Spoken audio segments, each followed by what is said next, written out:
What's up guys, I'm Lee Morse with Fstoppers.com, and in front of me here I have the brand new GH5 on an electronic gimbal system, and in this video we're going to be comparing 6 of the most popular brands, and hopefully at the end of this video I'll be able to tell you which one is our favorite. So we just recently got the GH5s in, and I have to say I think this is the absolute best camera to use on a gimbal that I have ever used before. First of all, it has a screen that can pull out to the side, so you'll have a completely unobstructed view on the screen if you have a gimbal that doesn't block it like this one. And most importantly, the stabilization in this camera is the best that I have ever seen or ever used. And you may be wondering, why is stabilization important when you have a gimbal? The gimbal is stabilizing the camera. Well, check this out. All right, so I've got the GH5 on the gimbal here. As you can see, the gimbal's working. I have turned off the stabilization in the camera, and let's walk a little bit and see what this looks like. So as you can tell, it's relatively smooth, but with each step that I take, there's a little bump, and it's giving just a little bit of shake to the footage. So as I'm walking here, I'm just gonna reach up and flick on the stabilization. And you can see it crops in just a little bit because we have the electronic stabilizer on as well. And as you can see, this has completely changed the look of this footage. It is incredibly smooth now. So as you can see, using the stabilization of the gimbal and the stabilization inside the camera together gives you by far the best results. So let's go ahead and get into this comparison review. All right, let's first start talking about the most expensive gimbal and the one that I had at the beginning of this video. This is the Came TV gimbal. It comes in a Pelican style case, which is really, really nice. Inside the box here, we have everything in foam, the charging cable. What's nice about this also, if you want to have a two-handed setup, it comes with carbon fiber rails that you could attach everything together with. And it also comes with a bunch of different screws and levers and everything in case you happen to lose one. So definitely with the way this comes packaged and a few of the extra accessories, it definitely feels like one of the nicer gimbals that we have here to test. But let me go ahead and show you what it's like to set this thing up. First of all, the handle detaches from the gimbal itself by just rotating this. And you can see there's little connectors inside here. This is the unit you actually charge. This is what has the batteries in it. And when you want to attach it, you simply slide that in and rotate it to the side. This is an easily workable solution here, although I am just a little nervous that with these connectors being bare all the time and you having to disconnect this when you pack it away, that potentially this could be a weak point and something that could break, but we'll see about that. Now, to get any of these gimbals to work, you're going to have to attach the camera to the gimbal and get it balanced. And I'm going to do that for every single one. Some of these gimbals that we're going to be balancing have quick release plates like this one does. And I think that's probably a good feature in most cases. Other ones do not have a quick release feature. And so the problem with that is if you need to take the camera off to put a new battery in, each time you put it back on, you're gonna have to do some sort of balancing. If you have the quick release plate, you could easily take it off and put it right back on. It's gonna be balanced right away. I really wish that this plate had something that I could use my fingers with, but it's just a flathead screw. One thing that you will notice with this gimbal is it doesn't fully rotate around, meaning that this is the only orientation that you can use it in. And therefore, for the GH5 that has a screen that comes out to the left side, it will not work with this gimbal. As you can see, it blocks it here. So to use this gimbal, I'm going to have to close the screen and keep it like a normal camera on the back here. For me, with the GH5, this is a deal breaker already, but let's go ahead and get this thing balanced. This is called a quick release plate, but it's not that quick. And I can already see a problem with the way that I put the quick release plate on. And this brings up another good point about these quick release plates is that if they allow you to put the plate on in multiple ways, like I can slide this up and down, unless you can memorize exactly where it needs to be, the second you have to take this plate off and then put the plate back on, it's not gonna. All right, so I think I have this thing pretty well balanced. So I'm gonna hold this button on the side to turn it on, and hopefully it will come alive here. And in the mode that I'm currently in here, as you can see, as I move around, it will kind of follow my hands. But then I also have this trigger here under my forefinger. And if I try to control the camera with just one hand, it's very difficult to do that with one hand with the position of this button. So I kind of have to use two hands, and then it becomes a little bit more easy to use. I think I would have preferred a thumb dial. One really interesting feature, and really what you're paying for with this gimbal, is the ability to move it manually with your hand and then have it stay there. So if you're walking around and maybe it becomes uncalibrated, you can just grab it and move it and hold it there with the horizon and let go, and it's gonna remember that. And with some of the other gimbals that we're going to be using today, either there's no way to really fix that, or you have to go through this whole calibration process, or you have to go into an app and change something. So I do like this feature, but I don't know that if it's worth paying hundreds of dollars more for that feature. And for the GH5, like I said from the very beginning, I'm going to have to rule this gimbal out simply because it blocks the screen from coming out. Also important to note, on the bottom here, there are two different mounting screws. So if you want to put this on a tripod or a light stand or something, or like a jib, you can mount this with either size screw, and then you can make jib motions up and down that are nice and smooth. That would be much larger than you could do with your arm. All right, let's move on to the next gimbal. So now I have the ikan DS1. Here's the box this thing comes in, and it comes, instead of a Pelican case, it has its own zipper soft case, which is also really, really nice. I might actually like this a little bit more simply because it takes up so much less space.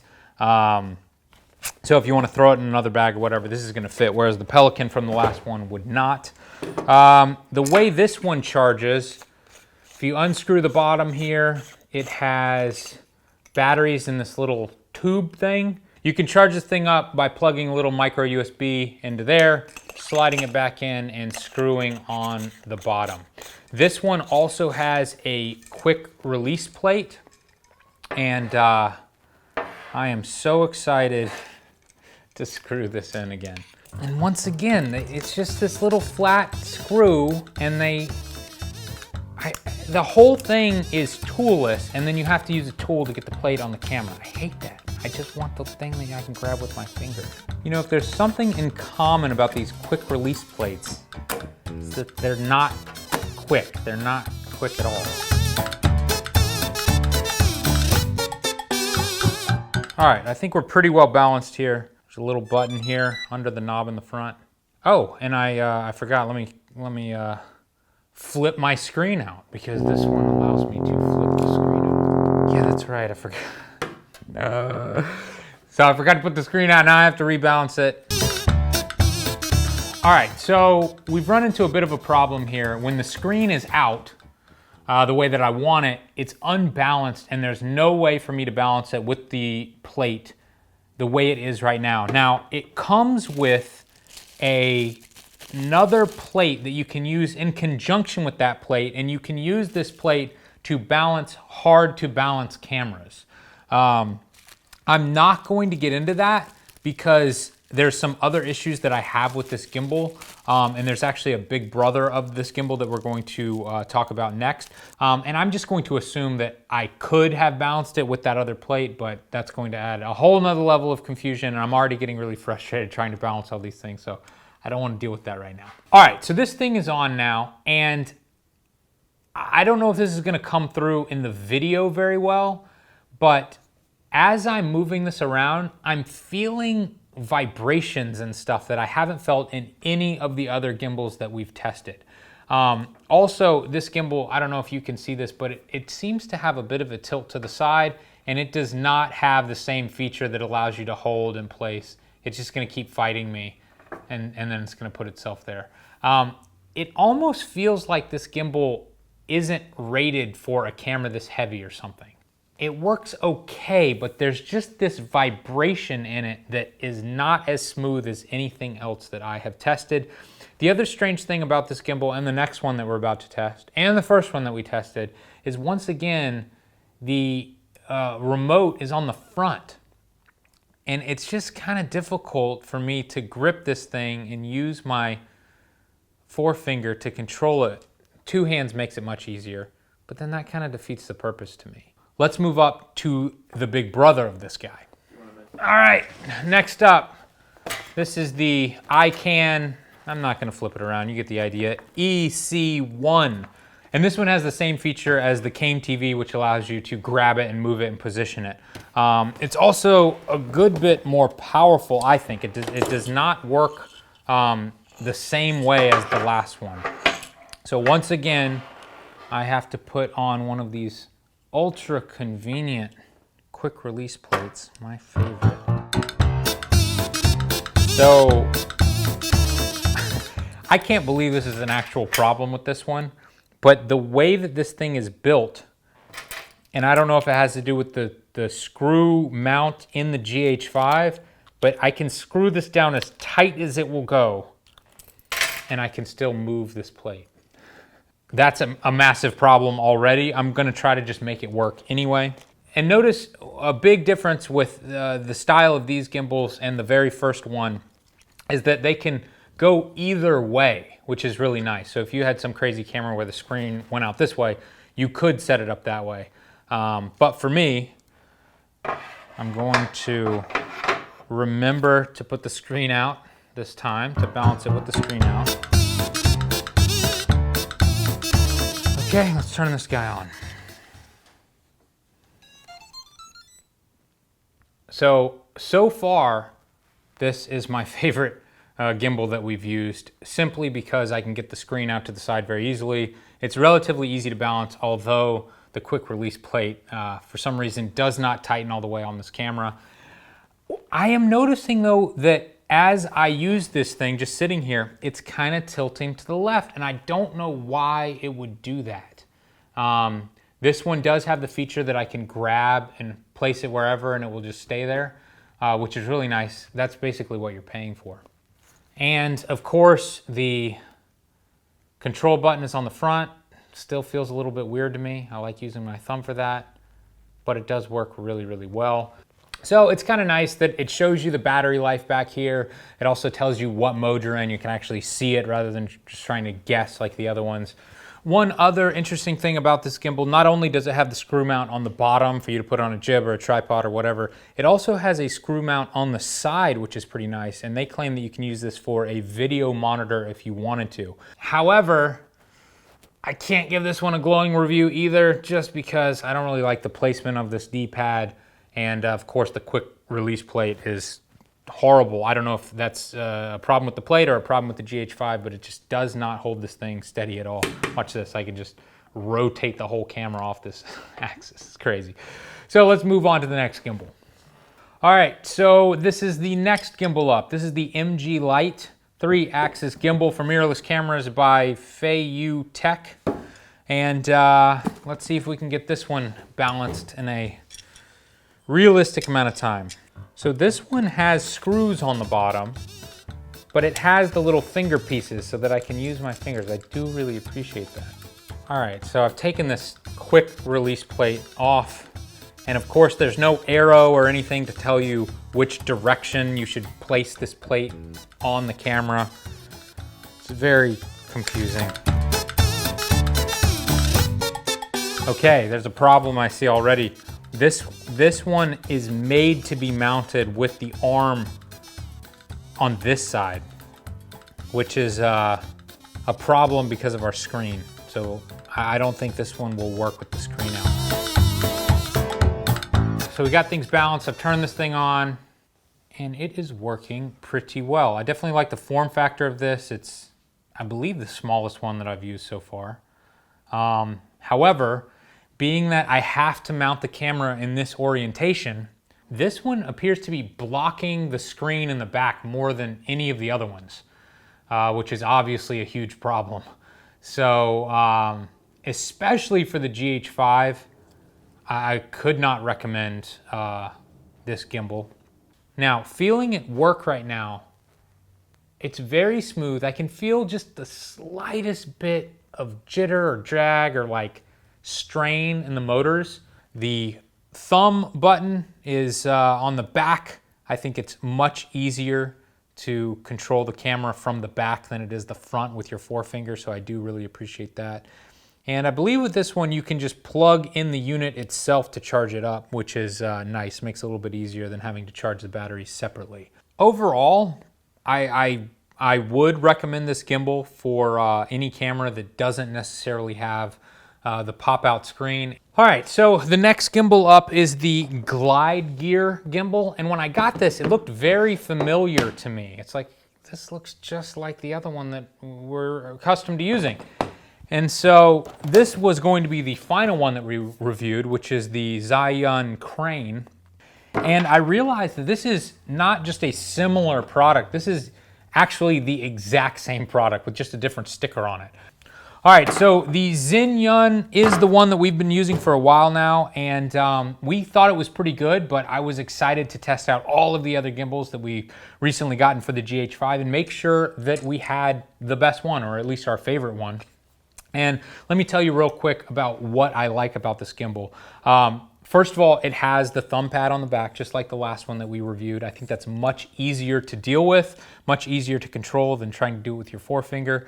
I also love the fact that although it doesn't have a quick release plate, it just has this screw that you can screw in with your fingers and screw the camera into this very, very quickly. And once you get this entire thing balanced, although you do kind of have to unbalance it to take the camera off, the only thing you'll have to worry about is sliding the camera forwards or backwards once you get it back on, so it's not too bad. So let's go ahead and get this thing balanced.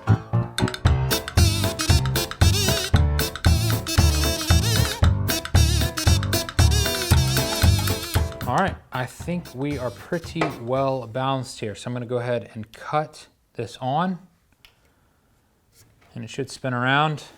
And the reason it's spinning around is because instead of using the joystick with your finger, they expect you to use the joystick with your thumb here, which I feel like is so much more comfortable. I can hold it with one hand and still control this with my thumb, which is really nice. And if I want to use two hands, I can do that as well.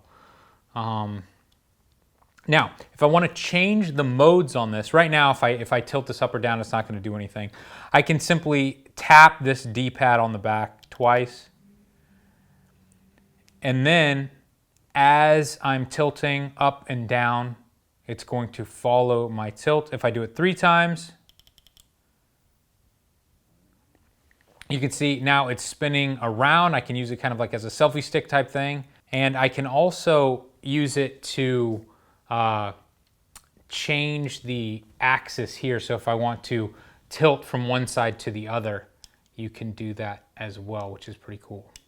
Let's talk a little bit about how this thing charges. It has batteries that fit in the bottom. And these batteries are proprietary, relatively large batteries. It does come with 2 sets, which is really nice, and it comes with a separate charger.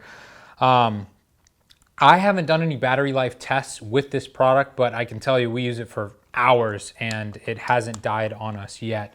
Although this gimbal isn't the cheapest that we've used so far, it's about $650, and it is significantly better than the cheaper ikan one that we used that just kind of felt like it was struggling the entire time that I was using it.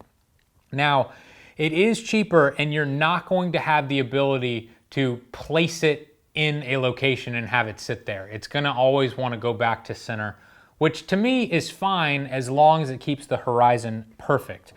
And I have used this before and I've had the horizon slowly tilt. And what you can do is download the iPhone app. It connects over either Bluetooth or Wi-Fi, I can't remember, but it lets you fine tune everything. So if you want to change the horizon by 1 or 2 degrees, if maybe it's a little bit off or something, you can easily do that. But you can also change the speed at which the D-pad works on the back, or the speed at which it follows your hand movement. So as you can see, as I'm moving here, it's moving relatively quickly. as I move backwards and forwards, but maybe you want it to go a little bit more slowly and have, you know, a little bit more cloudy, dreamy feel to your footage. I do like it a little bit more slow, especially with the D-pad controls. Well, I can go into the app and I can change all of that manually and then save it to the gimbal, and I don't ever have to go into the app again, which has been a really big help for us, and we can really dial in the gimbal and get it to work exactly how we want to. Now let's talk about a couple of the things that I dislike about this gimbal. First of all, I don't like that this handle is so long. I wish that they could have made it a little bit wider and a little bit squattier. And the reason for that is every time we throw it in a backpack, we have to disassemble it. So I have to take the bottom off, and the batteries fall out in my case, and they're always rolling around in my case, bumping into my cameras and stuff. And it kind of drives me crazy. And let me show you the other issue that I have, specifically with the way that this GH5 balances on this gimbal. As you can see, I can take this off really, really quickly. One other nice feature is if you're afraid of losing this, you can just screw it into the bottom here. So it will always be with the gimbal, which is really, really nice. However, the way that I had to change these arms and everything to balance with the GH5, you can see that it hits here. And that's a really big problem if you want to put this back in a case. So if I want to get this as small as I possibly can, now I have to loosen this piece, slide it back up in here, push it back down, then lock it back. And the problem is, of course, the next time I put the GH5 on here, it's not going to be balanced anymore. I'm going to have to mess with this every single time I want to pack it and unpack it. And that's a bit of a pain for us, and it's annoying that we either have to decide on recalibrating every single time and getting it to pack down small, or packing it down in some weird configuration that doesn't really fit in our bag, but not having to calibrate it every single time. So if you're trying to decide between the glide gear version of this or the Zhiyun Crane version of this, I would suggest you stick with the Zhiyun. I think the price is the exact same. If not, this one actually might be a little bit cheaper. But if you're going to buy something, I would definitely buy the original brand name, especially when you get into using the app and stuff, and the app is actually created by Zhiyun. So now that you know why we like this gimbal so much, let's take it outside and I'll show you how we actually use it in the field. All right, guys, so as you've seen, the Zhiyun Crane is by far my favorite gimbal. And I love it just for a couple of reasons. One being the fact that we can actually get the screen outside of the camera. It's not being blocked by the back of this gimbal here. And I'm able to see the screen so much more clearly than having to look down or look up under this thing. So check out this footage here. We did 4 different passes with the exact same camera. The first time, I'm just walking with the camera without the gimbal or stabilization. Next, I'm walking with the camera with stabilization on, but we're not using the gimbal. Next, I've turned the gimbal on and stabilization off.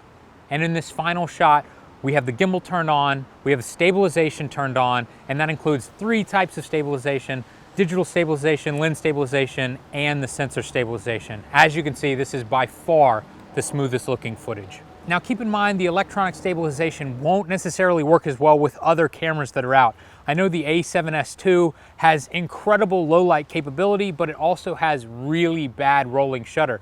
So any bounces that you may have, even if you try to fix that in post-processing in Premiere with Warp Stabilizer or something, you're gonna be able to see this wave going through your footage. And it's a problem that really is almost completely mitigated with the new GH5.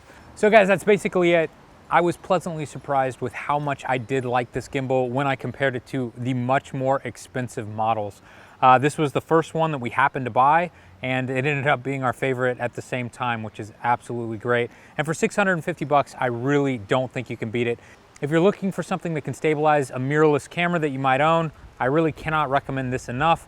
But if you're looking for something that can get really steady, good-looking shots during the middle of the day with plenty of light, keep in mind that the Smooth C, the smaller version of this that's made for the iPhone, may be good enough for you, and balancing that and dealing with that and putting it in your bag is infinitely easier than dealing with this giant gimbal system here. So I can't say I'm going to be taking this to every single shoot. I'm still going to be using my iPhone and the Smooth C, but when I want that perfect looking footage, I'm definitely going to pick this up.